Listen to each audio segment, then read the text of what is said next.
Hello everyone, I am advocate सपना कौशिक और आज हम बात करने वाले हैं ट्रांसफर पिटीशन के बारे में।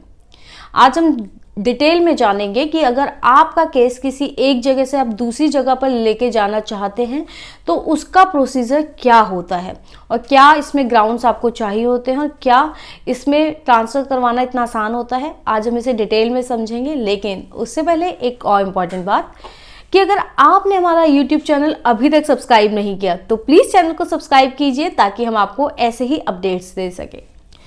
अक्सर आपने देखा होगा कि कोई व्यक्ति बॉम्बे में रहता है और उसके खिलाफ दिल्ली में केस चल रहा है, या परेशान करने के लिए कोई व्यक्ति किसी दूसरी जगह पर जुरिसडिक्शन बनाकर वहां से केस फाइल कर देता है और सामने वाला व्यक्ति परेशान होता रहता है। तो ऐसे केस में क्या कर सकते हैं? अगर आपके साथ भी ऐसा ही है तो आप इस केस में ट्रांसफर पिटीशन फाइल कर सकते हैं। ट्रांसफर पिटीशन क्या होती है? ट्रांसफर पिटीशन का मतलब ये होता है कि अगर आप अपना किसी भी केस को, मान लीजिए आप मुंबई से दिल्ली में केस ट्रांसफर करवाना चाहते हैं, तो इसके लिए, क्योंकि इंटर स्टेट ट्रांसफर है, महाराष्ट्र से दिल्ली में ट्रांसफर करवाना है या महाराष्ट्र से गुजरात में कोई केस ट्रांसफर करवाना है, तो इसके लिए आपको सुप्रीम कोर्ट को अप्रोच करना पड़ता है।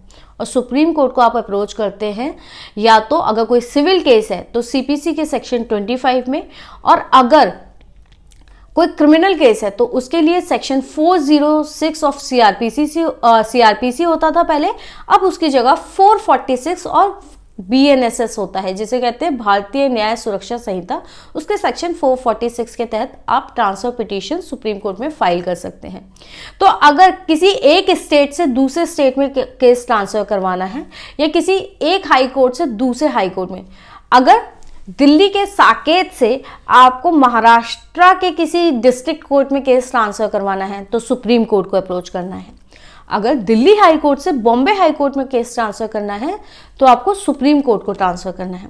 लेकिन अगर आपको महाराष्ट्र के अंदर ही कोई केस किसी दूसरे डिस्ट्रिक्ट में ट्रांसफर करवाना है, मान लीजिए नासिक से मुंबई ट्रांसफर करवाना है, तो उसके लिए आपको मुंबई हाई कोर्ट को अप्रोच करना पड़ेगा।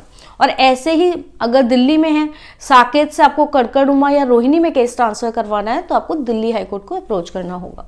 तो ये तो था डिफरेंस कि आपको हाई कोर्ट में कब अप्रोच करना है और सुप्रीम कोर्ट में। जब एक स्टेट से दूसरे स्टेट में केस ट्रांसफर होगा तो सुप्रीम कोर्ट, और विद इन स्टेट के कोई केस ट्रांसफर करवाना है तो हाई कोर्ट को अप्रोच करना पड़ता है। जैसे कि आपने देखा कि अतुल सुभाष के केस में भी क्या हुआ कि उनको बार बार बेंगलोर से यूपी आना पड़ता था और वो इतना फ्रस्ट्रेट हो गए थे कि उन्होंने सुसाइड कर लिया।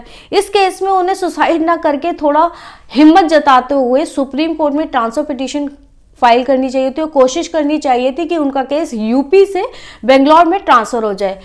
लेकिन इसके लिए क्या आपको कुछ ग्राउंड्स चाहिए होते हैं? बिल्कुल, इसके लिए आपको ग्राउंड्स चाहिए होते हैं। आपको बताना होता है कि आपको क्यों ट्रांसफ़र दे दिया जाए।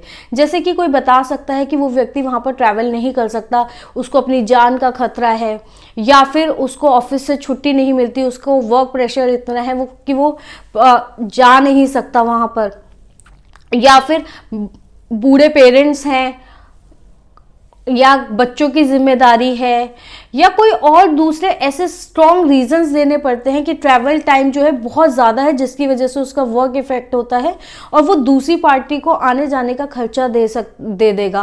तो ऐसे आपको कुछ ग्राउंड्स बताने होंगे। अगर वाइफ है तो वाइफ बता सकती है कि वो इतना ट्रैवल नहीं कर सकती, उसको कंपनी देने के लिए उसके पेरेंट्स को वहाँ पर जाने में दिक्कत होती है, या जो विटनेसेस हैं उनको वहाँ जाने में कोई दिक्कत है।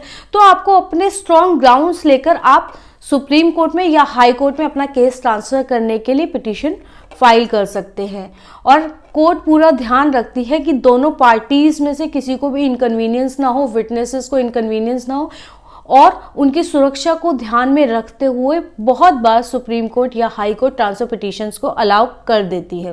तो ऐसे ही और मुद्दों पर, आप किन और मुद्दों पर वीडियोस चाहते हैं हमें कमेंट सेक्शन में बताइए, और आपको ये वीडियो कैसा लगा वो भी हमें कमेंट करके ज़रूर बताइएगा। धन्यवाद।